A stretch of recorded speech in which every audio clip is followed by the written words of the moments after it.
Hello. আজ সোমবার। অনেক দিন পরে, প্রায় এক সপ্তাহর পরে আদি স্কুলে গেছিল। শরীরটা এখনও ঠিকই আছে, কাশিটাও একদমই কম, একটু একটু আছে। তো ভাবলাম স্কুলে পাঠাই, আর কতদিনই বা কামাই করবে। ঘরে দুষ্টুমি করা থেকে স্কুলে গিয়ে এনজয় করবে, বন্ধুদের সাথে টাইম স্পেন্ড করবে, একটু পড়াশোনাও করবে, ওটা ভালো। যাই হোক, আমি এখন গেছিলাম আদিকে আনতে। নিজে নিজে রাস্তা দিয়ে আসে, চিনিয়ে চিনিয়ে নিয়ে আসে, আবার দুষ্টুমি করতে করতে করতে আসে, কত কিছু করে। গেট তো নিজে খুললো, এখন নিজে নাকি গেটও আটকাবে। সবই যদি ও পারতো তাহলে তো আমার আর কোনো দরকারই হতো না, বলুন।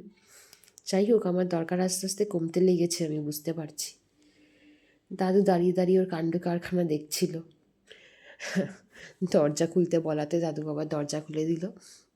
চুপ করে দাঁড়িয়েছিল, দেখছিল ও কি বলে। স্নান টান করিয়ে দেওয়ার পরে নিচে অত্যাচার করে মুড়ি নিয়ে এসছে। কতবার বলল ওর ঠাম্মি যে তুই এখন ভাত খাবি, মা কিন্তু বকবে, নিস না। কে কার কথা শোনে? তার মধ্যে লেবুর রসটা খাওয়ানোকে বাকি আছে, ভাবুন।